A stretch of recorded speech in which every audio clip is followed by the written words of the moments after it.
কষ্টের পরেই আছে সুখ। কষ্টের পরেই আছে সুখ।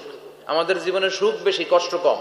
কয়দিন না খেয়েছিলাম, কয়দিন বিপদে পড়ছি, কয়দিন ডাকাইতে ধরছে, এক মাসের মধ্যে অসুস্থ থাকি কয়দিন আর সুস্থ থাকি কয়দিন, এটা হিসাব করে না। অসুস্থ যে ছিল খালি এটা খেয়াল রাখে, আছে না নাই? তার মানে ইন্না মাআল উসরি ইউসরা, দুঃখের পরে আছে সুখ, মোটিভেশন, প্রাণটা আবার উদ্বেলিত হয়ে ওঠে। তাই তো আসলে তো দুঃখের পরে সুখ। এজন্য কষ্ট যখন পাবেন, অসুস্থ যখন হবেন, ওইখানেও আনন্দ করবেন, কারণ সামনে আরাম আসতেছে। সুবহানাল্লাহ পড়েন।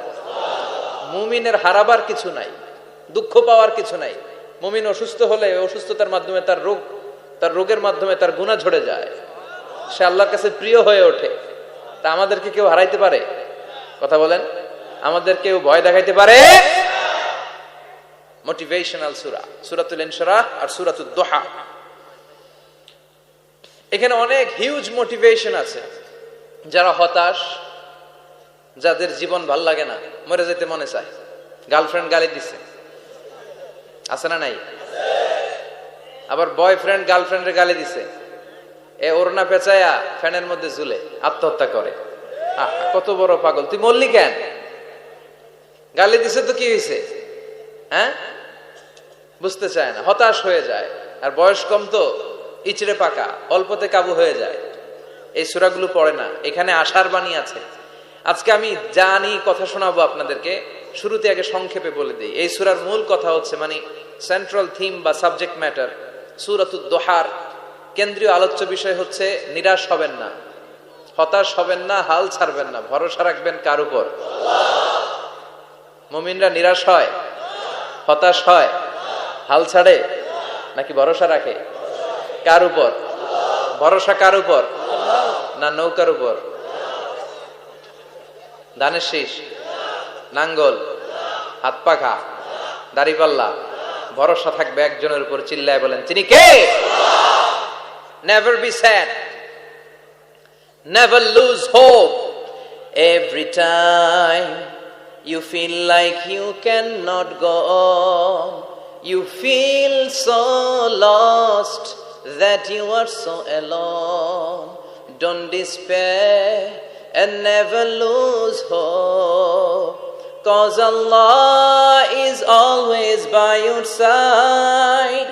Insha'Allah, Insha'Allah, Insha'Allah, you'll find your way. Insha'Allah, Insha'Allah, Insha'Allah, you'll find your way.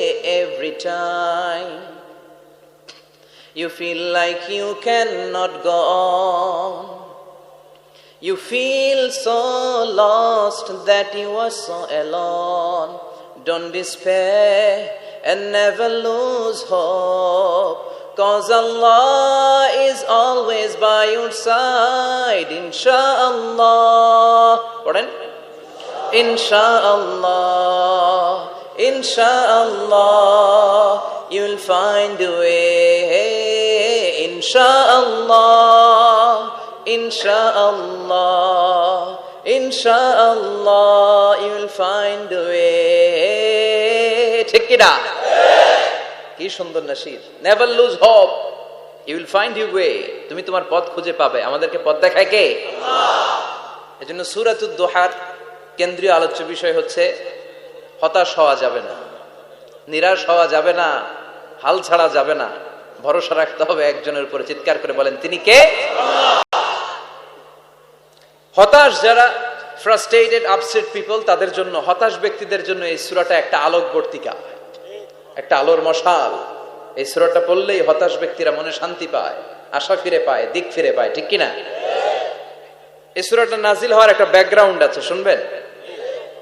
Vishnu ঈসা ইসলামের কাছে যখন ওহী নাজিল হতে শুরু করলো, বিষ্ণু ঈসা ইসলাম ওহীর কথাগুলো পৌঁছে দিতে লাগলেন।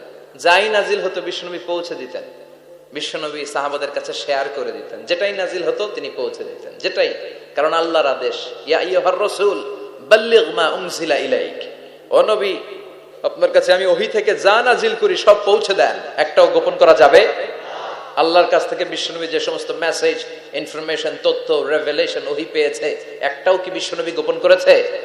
সব প্রকাশ করে গিয়েছে, সব শেয়ার করে গিয়েছে। বিশ্বনবী শেয়ার করতে লাগলেন। সকালে যা নাজিল হয় শেয়ার করেন, দুপুরে নাজিল হয় শেয়ার করেন, রাতে নাজিল হয় শেয়ার করেন, শেয়ার করতে লাগলেন। কিন্তু কি অবাক করা কাণ্ড, হঠাৎ করে এই ওহী আসার ধারাবাহিকতা আল্লাহ বন্ধ করে দিলেন। ওহী আর আসে না, আকাশ থেকে নতুন তথ্য আর নামে না।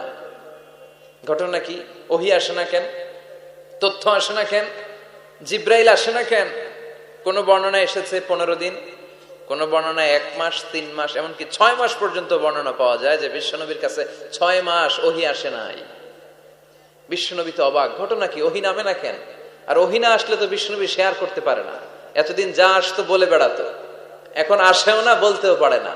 কাফির মুশরিকরা বিশ্বনবীর গালি দিতে শুরু করলো, মুহাম্মদের রব মুহাম্মদরে ভুইলা গেছে, মুহাম্মদের আল্লাহ মুহাম্মদরে ছেড়ে দিয়েছে।